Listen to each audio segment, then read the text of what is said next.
दर्शकवृन्द दुर्गा प्रसाई आफै गाडी चलाएर अगाडि बढ्दै हुनुहुन्छ। निकै नै अप्रिय अवस्था देख्न सक्छौं हामी।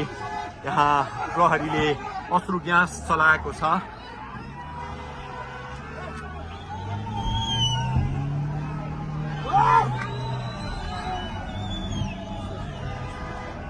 यो तीनकुनेको सडक हो, तीनकुने क्षेत्र हो। उहाँ आफै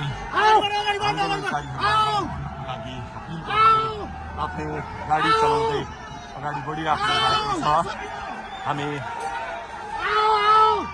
दुर्गा प्रसादसँगै अगाडि बढिरहेका छौँ।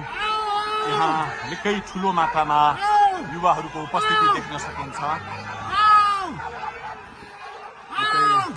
ठुलो मात्रामा युवाहरूको उपस्थिति, प्रहरीको बार तोडेर दुर्गा प्रसाई आफै अगाडि बढ्दै हुनुहुन्छ।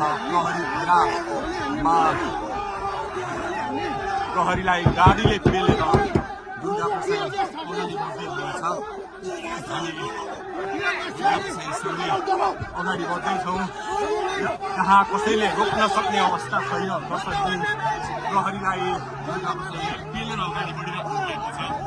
प्रहरी गाडीको चाबी खोज्न लागि परेको छ र दुर्गा प्रसाईले प्रहरीको क्लियर तोडिसक्नु भएको छ र अब अगाडि सशस्त्र प्रहरीको टोली रहेको छ।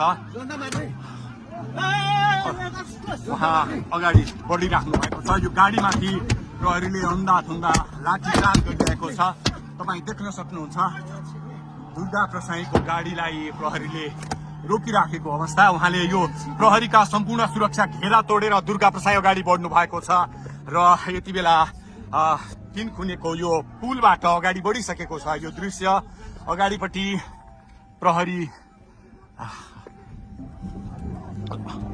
प्रहरीका यी घेरा तोडेर दुर्गा प्रसाई अगाडि बढिराख्नु भएको छ। हामी दृश्य देख्न सक्छौं।